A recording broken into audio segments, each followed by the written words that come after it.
Good evening, everyone. Artemis 2 begins rolling out to the pad this week. Of course, we know some tough questions still remain on that. China is applying, believe it or not, to place 200,000 satellites in orbit, claiming Starlinks are unsafe. A legal study declares U.S.-China competition is definitely anchored to Earth geography. We'll look into that. And of course, to play on words, I am gobsmacked to learn that GOM Space, another company I've never heard of, signed a 2.9 million euro deal, supposedly, with a leading North American space company, who they then, in their press release, failed to mention. Starlink, is going to move thousands of their satellites closer to Earth this year. They have reasons. And did you know your self-driving car has a space tax associated with it? All this and our guest, space lawyer extraordinaire, Camisha Simmons. From the news desk at the Center for Space Commerce and Finance, my name is Thomas Andrew Olson, and this is The Unknown Quantity.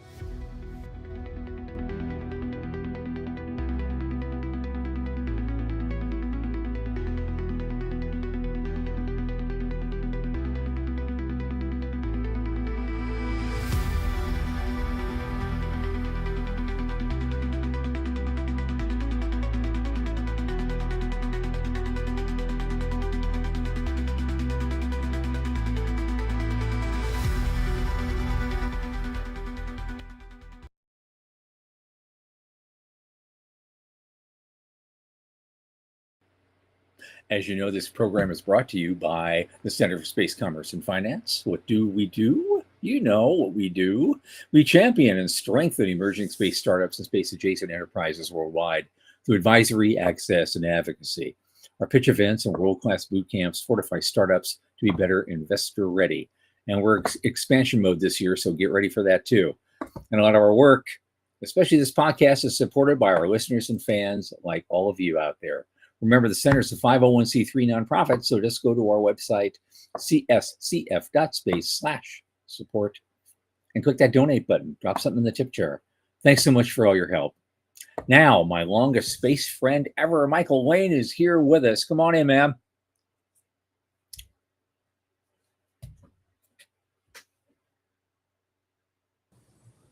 There he is. Hey.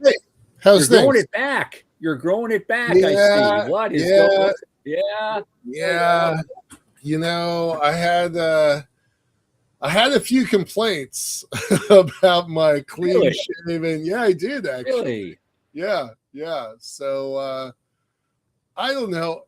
I've had a beard most of the last 15 years. So everybody just thinks I'm a stranger when I shave it. But I always shave around my birthday, so I'm just going to keep doing that. There you go. I think this is probably my limit. I don't think I'm going to let go. Yeah. Well, I keep it kind of thing too. But I think the last time I had a fully clean shaven face was sometime after Ronald Reagan got into office. So I've always had something. Or this or all of it. I mean, Yeah. So yeah. The only look I haven't tried is one of those long things like lumberjack thing, and then shave that part like an Amish guy. I mean, I haven't done that. Right. I'm probably not a little long in the tooth to do that now. My best friend has two braids. Oh, they're Fu Manchu from hell. Right. No, he's a kind of a total badass, that guy. Okay. Yeah. It's wild. He's been doing it. It's long. It's got to be foot and a half long. Yeah. It's nuts. It's pretty neat. But okay. Anyway, what's going on? How's things? Okay. Well, the first thing that's going on. Veronica Ann is in the house and Morty's in the house. Hey y'all, thank you. We'll see who else joins us here in a little bit. No, normally it's been one of those days. I think we talked about that beforehand. Today was a day just of a lot of busy work doing maintenance type stuff on everything in business and in life. So there's a few tasks I want to get done today. I didn't even get close. I did not even get close from all the other paperwork, and I had to send things out and basic bills. I had to do all this stuff. And so next thing you know, here we are. Yeah. I wrote the script 15 minutes before the show. I mean, it's the whole thing. And this is all we got. So if the news is like boring as whale shit tonight, that's kind of my fault. There's other stuff out there that's interesting, but everybody else has already covered it to death. Yeah. Like the medical, emergency on ISS. Right. And that's not the money in space intersection. So while it's interesting and it's important, it's not really our angle. So right, exactly. And so, but it's something that gets close to our angle, of course, is that NASA announced they are rolling out the Artemis 2 rocket to the launch pad this week. And so, and people are like, okay, yeah, they're doing it. I guess it's really going to happen. That's great. There are a lot of questions that persist. I know Rick Tomlinson had a question for the serious engineer friends. He said, on return, if the call was made not to re-enter using Orion, what is the level of compatibility between this system and, say, the airlocks on ISS Dragon or even the Chinese station? Wow, I did not see that, and honestly, that had not occurred to me. I kind of dig that. Yeah, exactly. Yeah. But one guy said the key issues aren't airlocks or docking standards, certification, mission geometry. Okay. And so supposedly Orion, IDA, Crew Dragon all sit in the same IDSS NASA docking system family. So in principle, supposedly the interfaces are related. In practice, who knows? Okay. Charles Lurio on this topic said, whom we know, we have had in the show, he suggested they might not have the delta V needed to get into Earth orbit upon return. Oh, interesting. Okay. So orbital dynamics, Keith Cowing says orbital dynamics would be the main issue, but not necessarily docking interfaces. They could meet up with ISS, but maybe not fully dock. They have pressure suits, and so they could do it that way if they had to, or bring something over they could wear. Man, that would be a heart-stopping. Well, okay, this isn't working. It wasn't our plan, but suit up, folks. We're going outside. Right, just like they did in Conquest of Space in 1955. George Powell is smiling right now. It really happened. They're carrying bottles of oxygen with them, and they're on a cable, and they're pulling themselves over. God, honestly, that topic did not even cross my mind. That's a pretty fascinating, and those folks that were responding, Lurio and everybody else, like that's cool. Of course, we don't want anything bad to happen. Let's be really absolutely. Everybody's rooting for them. We want they're just going to the moon. They're going around it a few times and coming back, just like Apollo 8. That's all it is. Yep. Apollo 8 on Viagra. Here we go. All right. Well, SLS is rolling out. It's going to take 12 hours. We know what happens. Hopefully there's no lightning. There's no big storms on the way. And they've got time. Okay. So now another question on a separate topic though, while I'm thinking about it, because I have Alzheimer's now. So it's like here's the thing. Because we have article after article after article about the medical emergency in ISS or bringing the crew home. But it just occurred to me, we still don't know who this guy is. Do you know? Does anybody know who this guy is? Think they've announced it. Right. And more importantly, they don't know what his ailment is. His or her ailment is. It's requiring them to bring this person home early. And so how many G's do they pull on reentry? Oh, lots. Yeah. Like 9 or something at its peak. Yeah.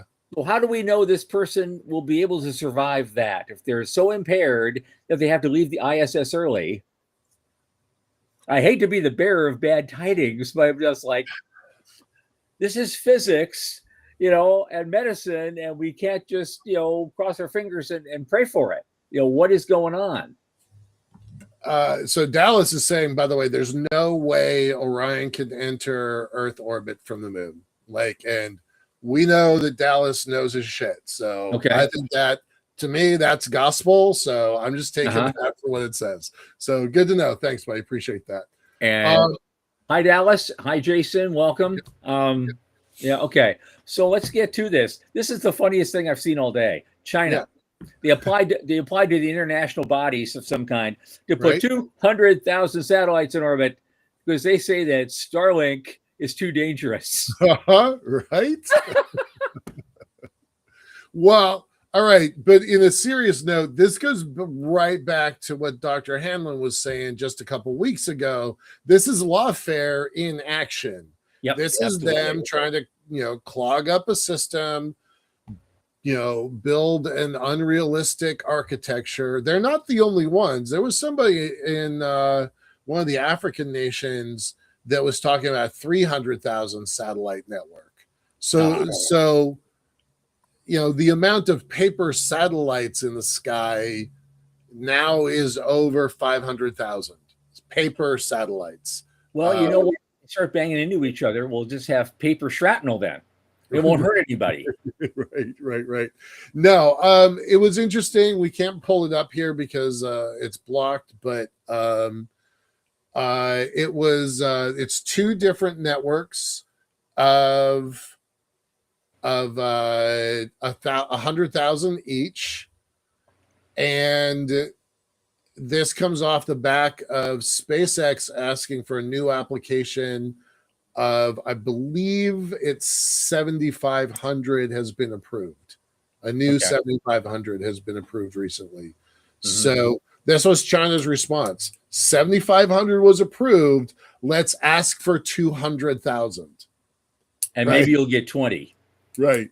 So yeah, but this is precisely what Hanlon was talking about just a few weeks ago, where it's a strategy of the People's Republic of using the systems that mostly Western organizations put into place, but using the systems to send a message and also to block other people from doing stuwn Yeah, this is going to be a major topic tonight, by the way, with our guests. So we're going to dive right into that with what I think is the biggest real world example I've seen in the last week. Right. So,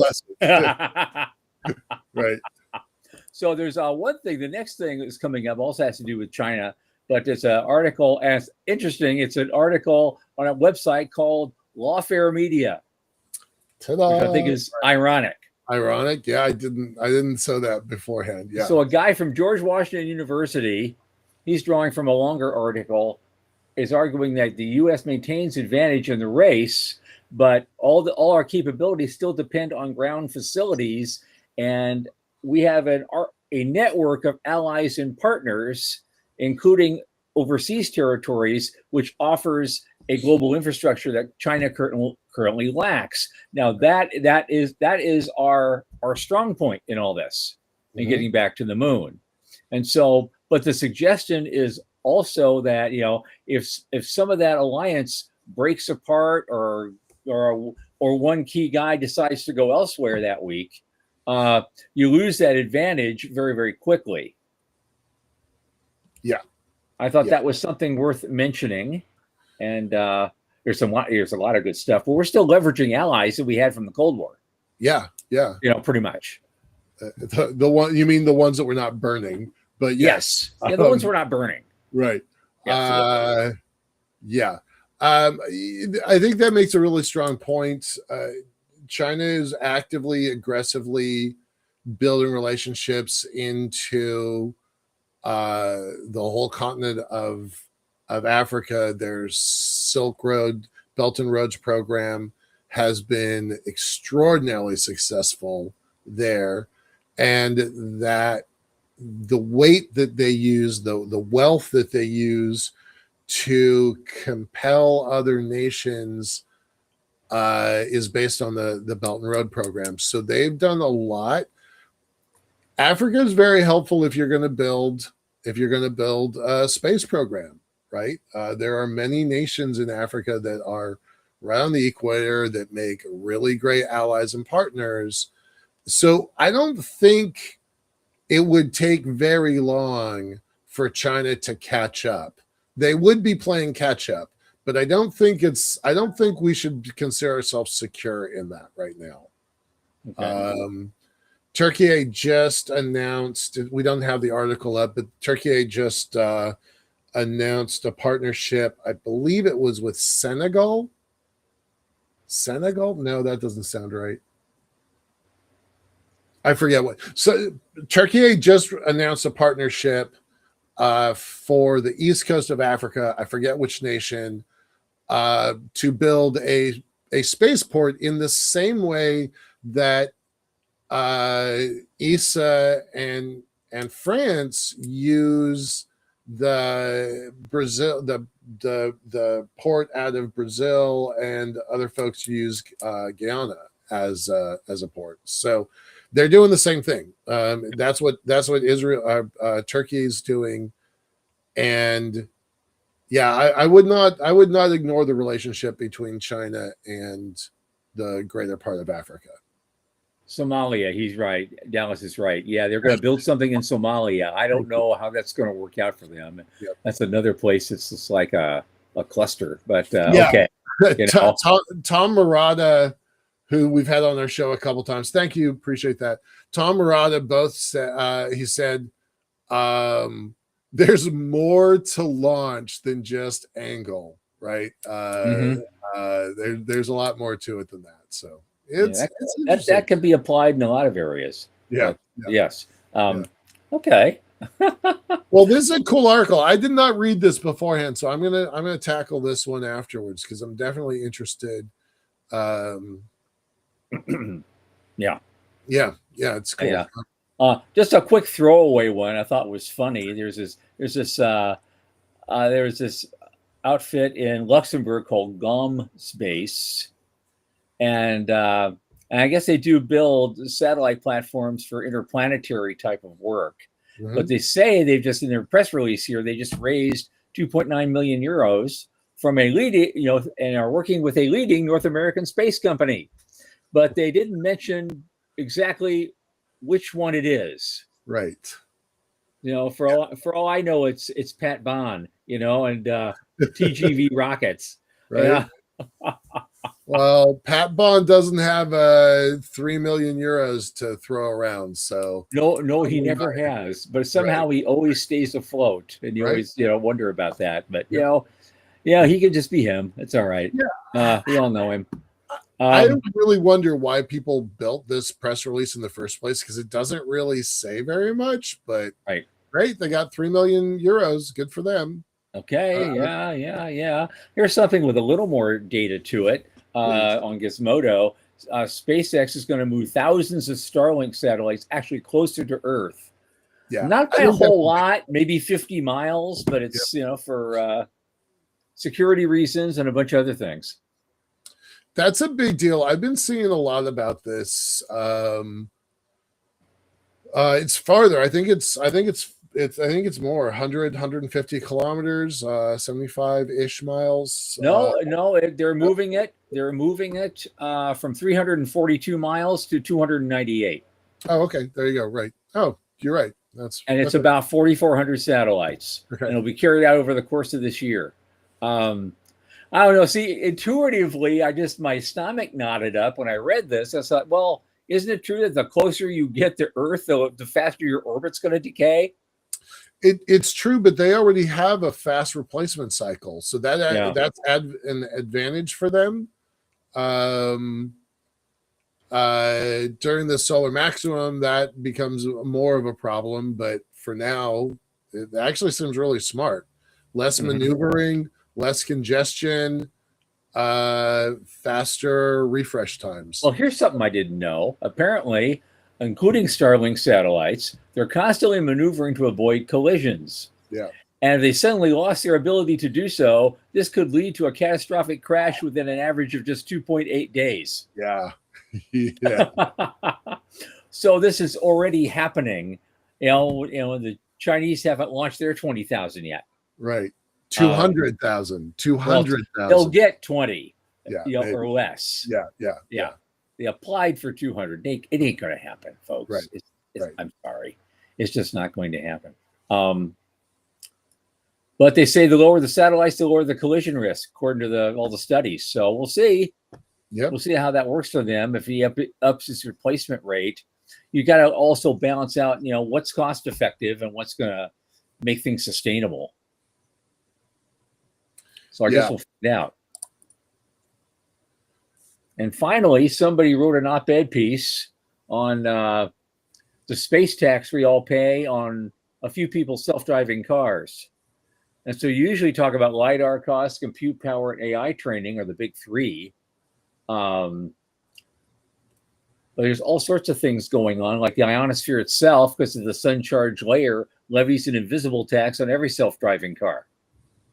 And if you live in Africa, South America, or Southeast Asia, that tax is higher.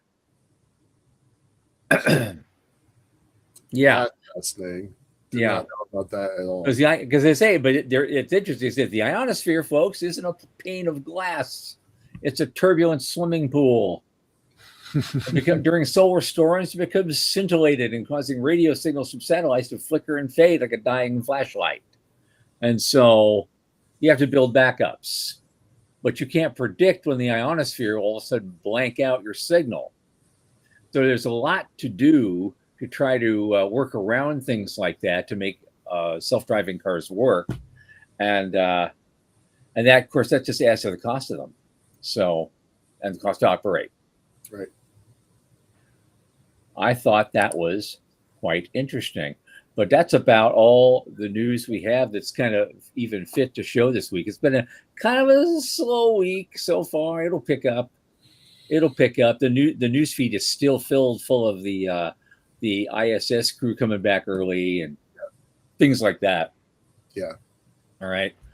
And so but unfortunately, we're, week one, last week, we had our first nearly $1 billion deal. What was it? Yep. $800 million deal, something close to that. Something like that. Yeah. No big deals this week. No. 3 million euros does not count as a big deal this week. So no, not at all. I was like, 3 million? Is that all? God. Yeah, right. Yeah, I know. Yeah.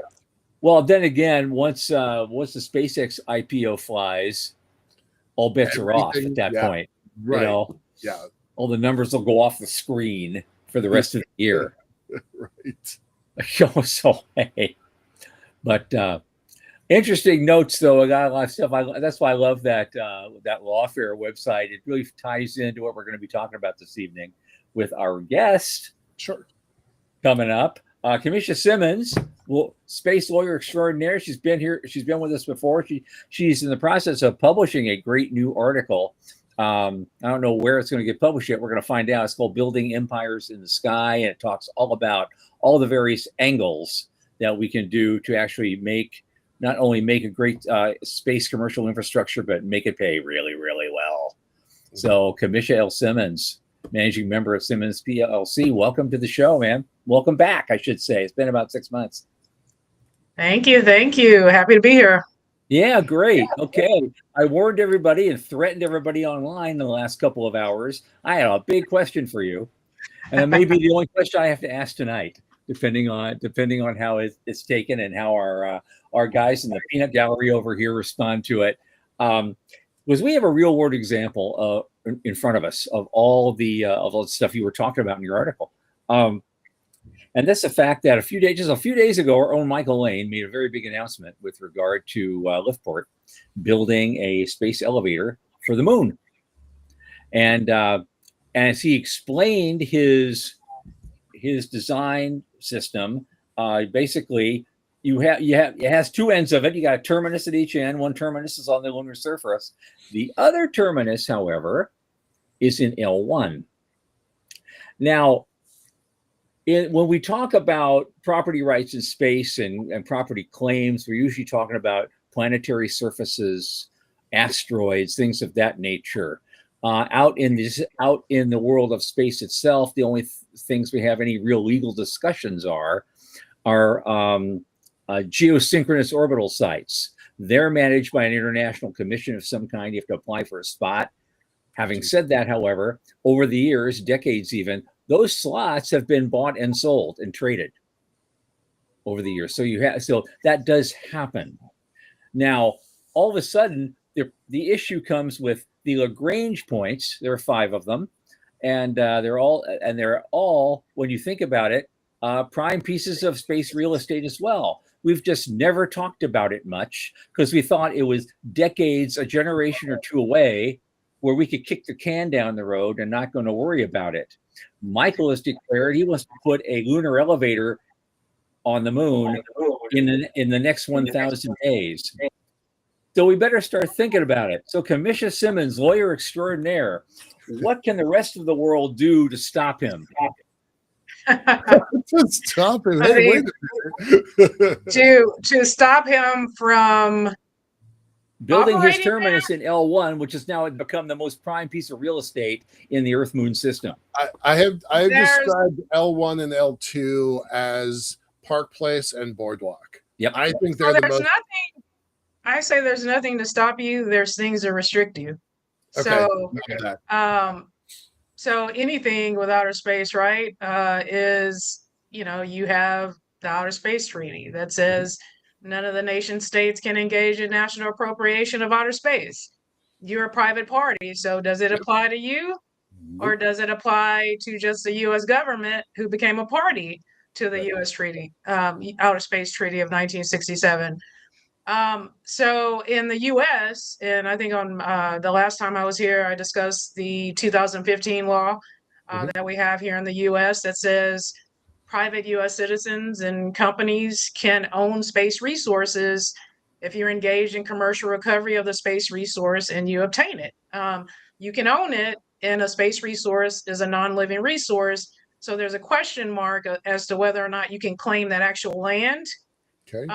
But there's nothing to prevent you from doing that. But if you're operating strictly under, the principle that you can't engage in national appropriation and that you can't claim property, it doesn't mean you can't possess it for a period of time.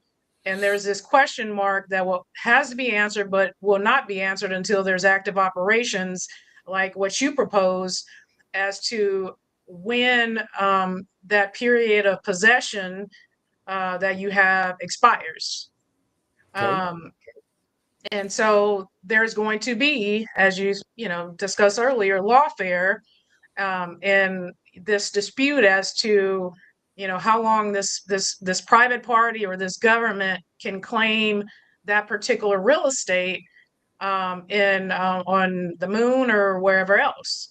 And as you refer to my article that I recently, it's unpublished, but it has to do with building empires in the sky. I like that term, building empires in the sky, because it's about, nobody wants to say it, but it's about territory expansion off Earth.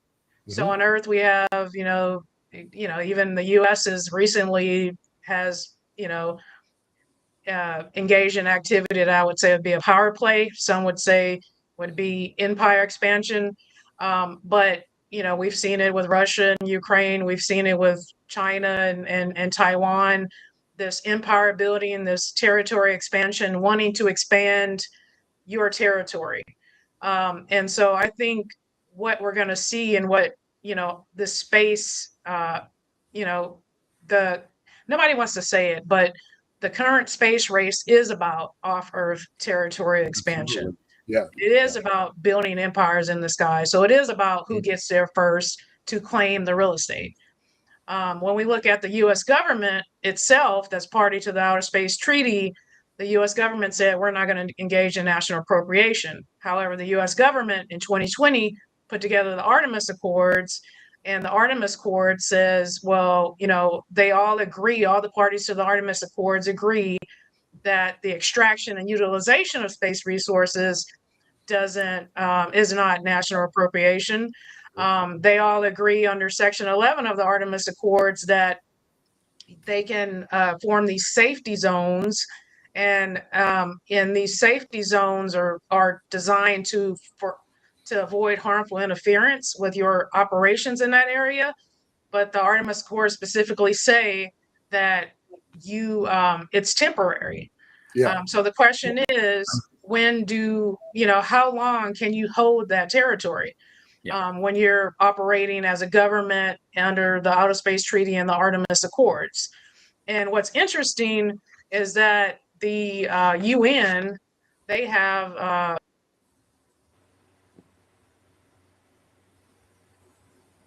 regarding space resource activities, their non-binding draft that they published in December, I think it was December 17, 2025, has this section that says states carrying out space resource activities shall ensure that measures related to safety and emergency assistance are not used as a basis for establishing safety zones or any arrangements that could amount to de facto appropriation of outer space or its resources. So that is currently in that draft. So that's, I guess, but that's another thing, that's the government's agreeing that, okay, you may have some sort of safety zone, but you're not going to keep this forever in order to try to appropriate that particular territory. I have been kind of worried about that, and Jason talks about his nuclear reactor needs a 400-mile safety zone. Like how big is too big? How big is fair? Is there an agreement on what that looks like? And how long is fair? There's no agreement on either of those topics, right? There's no agreement. It's until it happens, then somebody's gonna cry foul, number one. And there's going to be this international probably dispute regarding it, but no, there's nothing that says how many on Earth is like how many acres, how many acres is too many acres, right? Because if I get there first, I'm going to claim all this acreage and a fence around the perimeter, and I'm going to say we're conducting all these operations here, and I'm going to say you can't avoid you can't come in here because you have to exercise due regard and you have to avoid harmful interference. And I'm going to make all these legal arguments as to why you can't come in here. Yeah, and that's a lot of historically, that's how a lot of Colorado, Wyoming, and Montana got started. Yeah, exactly. And so this is going to be, how I envision the off-Earth territory expansion that, China, US, everybody, we're empire building, right? So, you can call it another name for, marketing and propaganda reasons, but, it is in essence empire building, but it's off Earth and we're expanding off Earth and we want to get there first. China wants to get there first. Everybody wants this huge chunk of outer space. However, there's people argue, can you own outer space? I think for private individuals, yes. But when you ask the question as to how long can you hold it, in the article that you have reviewed, I think it's for those who say that outer space cannot be owned, it belongs to everyone, then I think you have to look at it as anybody operating within a certain area in outer space, that they're sort of operating with a right to use a sort of a license to use that area. And I would equate that to a leasehold interest on Earth. It's essentially, if you build a structure on the moon, well, that is, on Earth, that's a ground lease. And real estate developments, there's possibility that one party owns the land itself, and then the developer that builds the property on top of that land would ground lease that land for pretty much a long-term lease. But if you look at it from another perspective, I look at it, because I'm, grew up in South Texas, big oil and gas state. So I know oil and gas, and oil and gas is on my birth certificate because my father worked in oil and gas. So for over 40 years. But so I look at it like when you look at an oil and gas lease, right? You have this, this oil and gas E&P exploration and production company that goes up and leases up a bunch of land from the landowners to go drill and explore for oil and gas on their land. So if we as a human, if we're looking at it from the you can't own space, then humankind together communally is the owner of outer space because it belongs to everyone. So then humankind as the owner would be the lessor leasing the land to whoever's operating in that particular area in outer space. So a leasehold interest doesn't last forever. You have the right to use for, a certain period of time. In oil and gas situations under oil and gas leases, when you're trying to produce oil and gas, every oil and gas lease typically has a addendum clause that says, with the primary term that says, you can explore for oil and gas for, a primary term of, let's say, 3 years. And then the secondary term is for so long as oil and or gas is being produced on that land. Okay. And then produce, essentially, under Texas law would be, it's not just you're producing oil and gas, you're producing it in paying quantities, which would mean you're, producing it at a profit. And if you're not producing it at a profit, would a reasonable, prudent operator continue operating, even though it's not producing at a profit?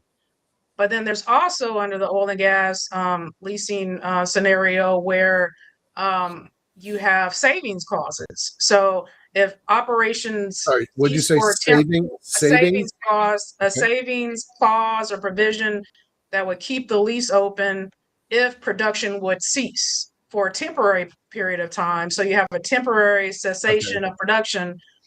You can put a savings clause that says, that, as long as it was only a short, reasonable period of time, or you tried to rework, or rework a well to get it back up to production for a certain period of time, that would keep the lease open. It wouldn't terminate because you stopped producing for a temporary period of time. So I think if we're looking at, the area, operating in a certain area in outer space, let's say, in this, the article that I circulated, it's, let's say if you're mining for helium-3 on the moon. Okay. So if you look at it from how oil and gas leasing is done on Earth, you could continue in that area mining helium on the moon as long as it was profitable. But once it stops being profitable, then you lose the exclusive right to use that area. But if you're doing it, you're in the area for scientific purposes, or, and I would say that even in a nuclear reactor, you probably can make that argument that, as long as we're producing energy profitably, we can continue operating in this area. But if you are not, producing anything, and you're just, we just have a base here, I would think you would have to make a, continuous operation, set that as a standard continuous operations, where and I think it would have to be a consensus, internationally across the globe, that as long as we have continuous operations in this area, we get exclusive possession of this area. And if someone says, well, we need access and you got to give us an easement or a right of way across this property, can't just, because also under the Outer Space Treaty, it says that, there should be free access to all the celestial bodies. Right. So if you try to continue, the only reason I think you would be able to keep people out altogether and not even let them come in at all to your area of operation, I think the governments would have to say that for national security purposes, we can't allow you in here. And of course, there's going to be legal arguments, globally regarding those issues, or, they're going to come together and have another treaty. Who knows? But in terms of you're going to ask a question. Well, yeah, I was going to ask. So, kind of being specific here, we've got, and this isn't really about me, right? Tom brought up a good point about my project, but in our case, we've got an anchor down on the surface of the moon at the equator, Sinus Medae, and then the string continuously connects out at the Lagrange point. It actually goes beyond that by a pretty far ways, but that the station is physically connected to the moon, and so we're in L1 as a result of being connected to the moon. Does that make a difference? Do I have to worry about the L point? Do I need to worry about the moon, the anchor station on the moon? I think you probably would worry about the moon more than anything, in terms of your claim to exclusive rights and to possession to whatever. Okay. Now, if someone had wanted whatever area, the L point or whatever, if they wanted in and they made the argument that you shouldn't have exclusive rights to this area, then you probably are arguing over everything, because if it's valuable area, then you're arguing over exclusivity to that particular area. And I think that's going to be the analysis under whether it's landmass or anything that you're trying to have exclusivity over. It is going to be whether or not the law allows you that exclusivity. And from your position, you're going to have to come up with a great argument as to why the law and your interpretation of the law and how you apply it grants you that exclusivity. Okay. And then for as long as you need that exclusivity. And so, that's where, the lawyers come in to make sure they put forth the right legal argument to make sure that you have that exclusivity and that your operations are protected. Mm-hmm. Just a thing, because really we're talking also about effectiveness in applying all this. How big is L1 really? Because L1 is a place where a lot of different gravitational and orbital mechanics forces converge. So ideally, you can sit in that one perfect spot and just move along with the rest of the Earth moon system, and it looks like you're not going anywhere.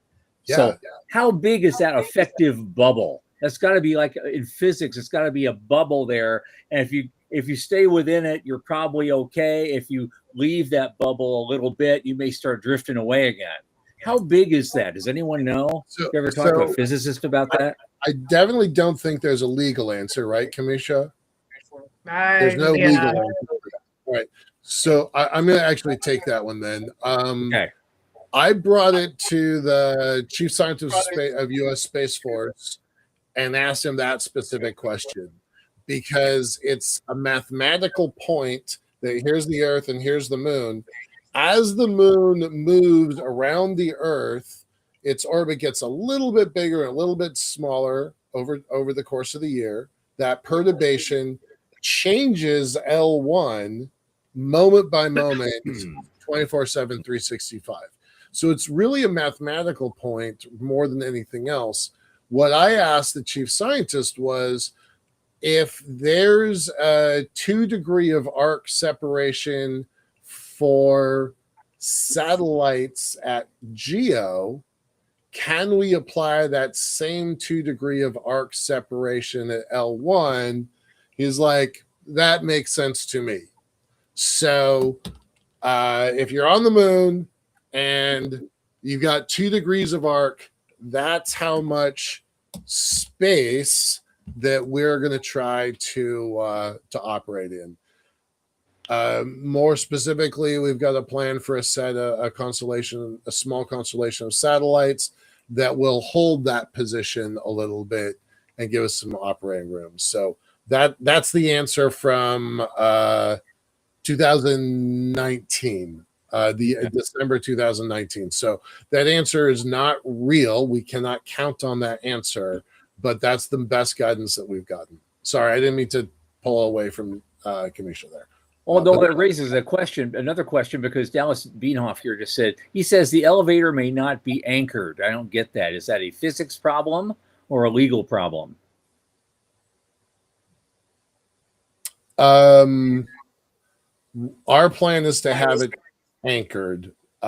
You don't actually have to. You can have it just using the magic of 2 competing gravities. You can balance it, but for us, that's a lot harder. And then he's right about balancing the part that's hanging towards Earth. So it's a pretty big chunk of the mass is Earth side. Yeah. Okay. So, Camisha, we had Wes Fairs on a couple weeks ago, and he was super excited about, as a private citizen, claiming rocks in space. He has claimed the 3 stars in Orion's belt. I found that amazing and somewhat preposterous, but he's claimed them. And he got a note back from the State Department that says it does not violate our treaties. That they won't say yes that they agree with it, but what they would say was it doesn't violate our treaties. So then he picked another couple rocks out in the Oort belt, and so he's processing those. And you know, as a private citizen, what he's trying to do is it's a little bit like clickbait, right? It's outrageous, but it's to test a point. So what are your thoughts on claiming rocks in space as a private citizen? Just a plain rock. I mean, if you look at the 2015 space law, it says you can own non-living resources if you're a private citizen, but it doesn't define what commercial recovery is. So it says if you're engaged in commercial recovery of that space resource and you obtain it, you can own it. But what commercial recovery means is a question mark because they didn't add a definition. So he has wiggle room there. I think the pertinent question to what Wes, and I know Wes, what he's trying to do is that I think the pertinent question is, can you claim ownership, stake and ownership claim to any property in outer space if you don't physically, as a human, go in and possess it? So what do you need to stake that claim? Can I send a robot? Can I send AI? And, you know, or do you have to have actual human going there and staking a claim? Can you do it sight unseen as you do on Earth with real estate transactions, or will it take for him to send something up, you know, and stake a claim? Say I send my robot or whatever he sends there and stakes that claim and says I have possession because I physically, you know, possessed it, and I'm staking a claim and I'm invoking the 2015 space law that says I can own space resources that I obtain. Okay. Well, it's interesting because even apparently, according to Wes, even the State Department has admitted their area of jurisdiction probably doesn't exceed the Kuiper Belt. What they're saying. I've never heard a government agency actually say there's limits to even our activity. You know. Yeah. No one technically. You have jurisdiction what you launch into space. You maintain jurisdiction of whatever you launch into space, but saying anyone has any particular jurisdiction over the property, and even I think that there's the other piece to anyone claiming property in outer space is the enforcement mechanism. Because, you know, when you have owned property on Earth, whether it's, you know, purchasing real estate, you have an ownership interest, a deed. Let's say when it comes to real estate, you record that deed in the local records that reflects your ownership. So you have you know, a piece, some sort of instrument that says you own it. You have somewhere to record that ownership interest so the public is on notice at large that you own it.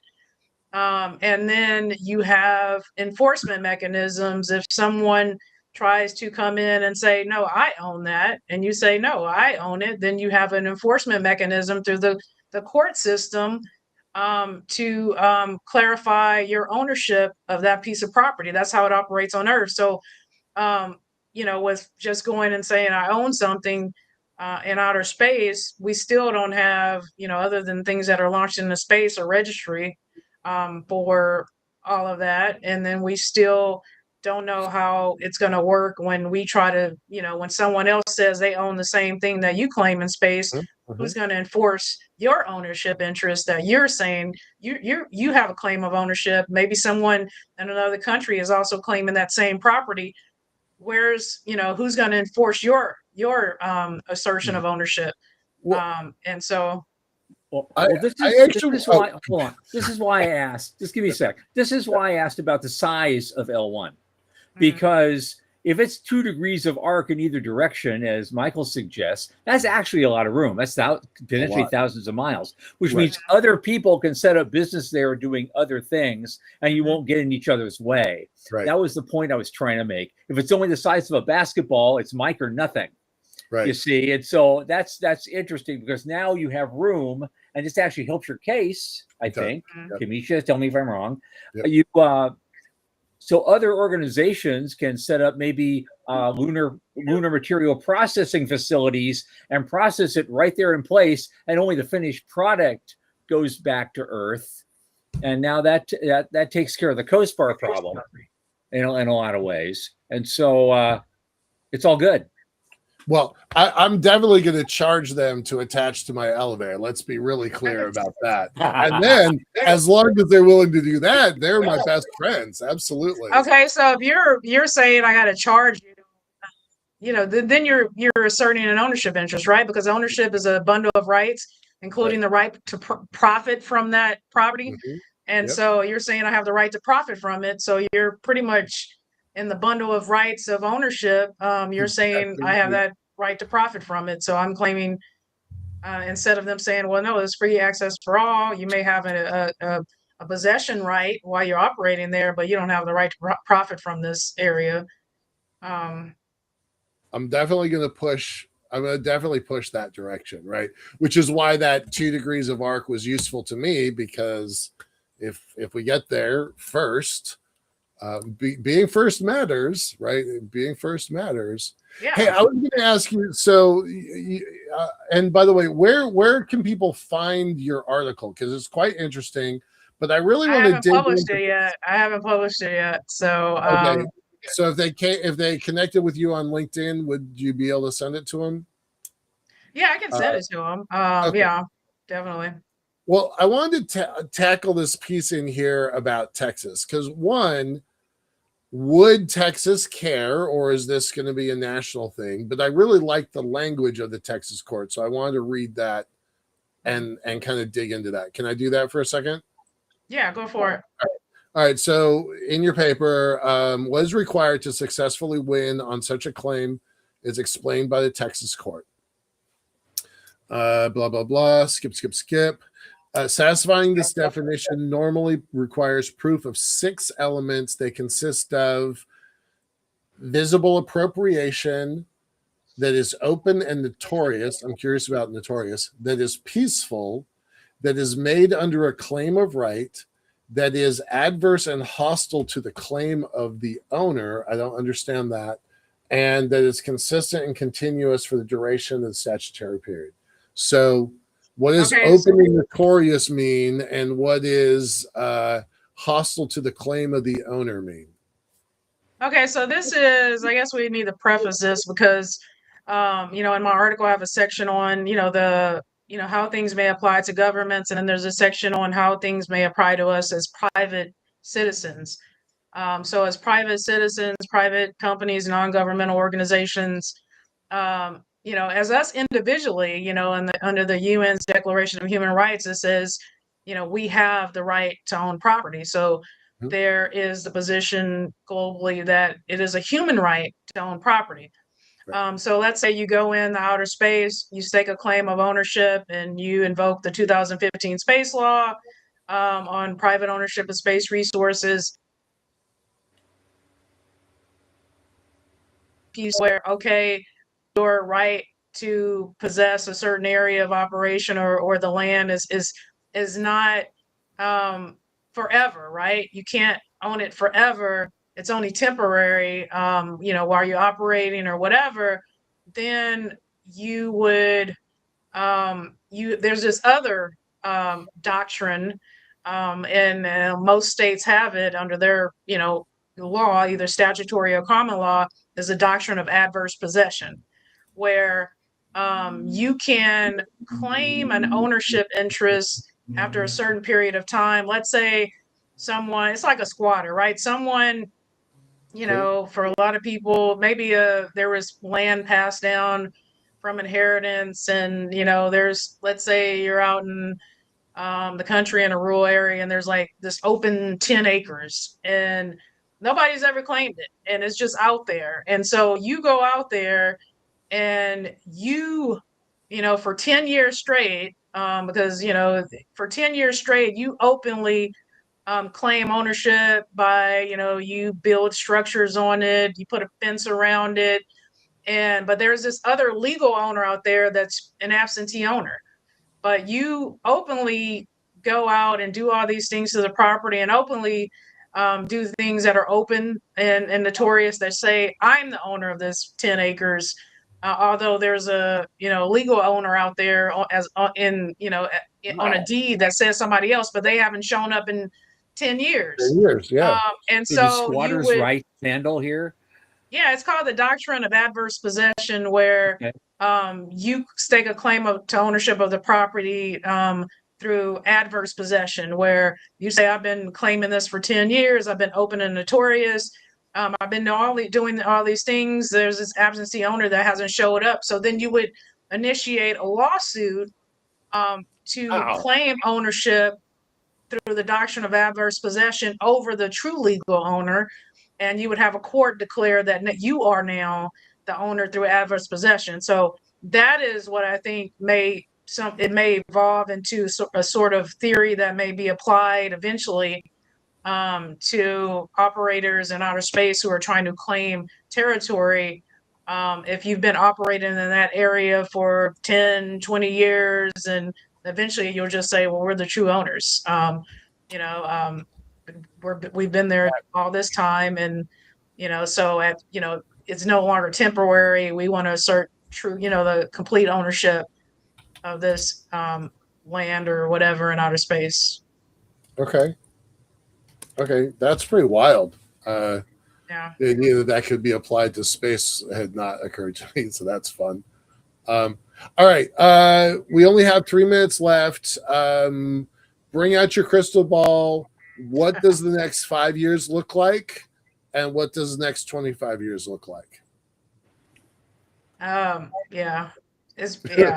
don't have a crystal ball, and I'm not a prophet or a psychic, but next 5 years, I really do think there's going to be active activity on the moon.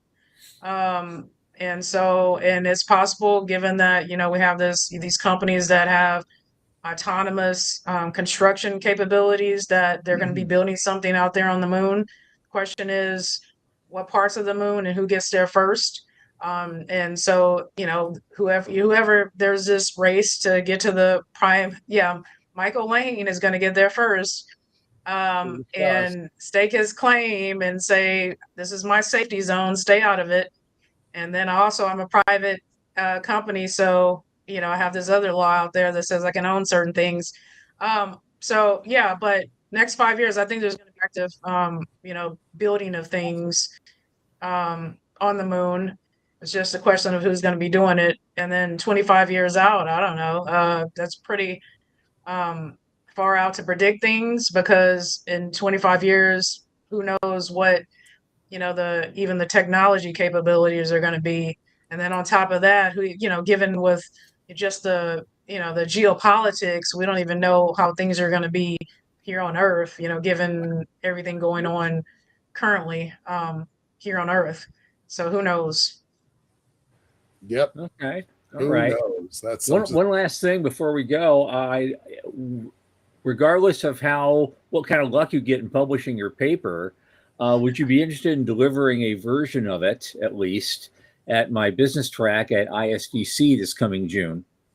Yes, sure. And I'm actually part of the planning for that, and Good. And then I'm part of the planning for the space settlement track, because I'm on that committee for NSS. So yeah.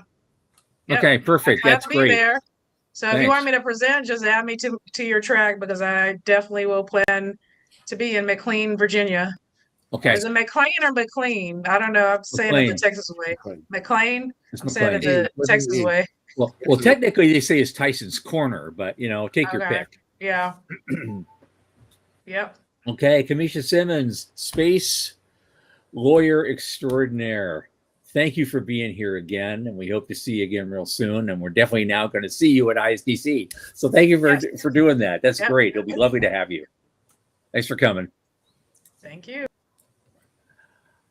Wow. I knew this would be the kind of a show that I wanted it to be. It fit my vision perfectly. It's wonderful.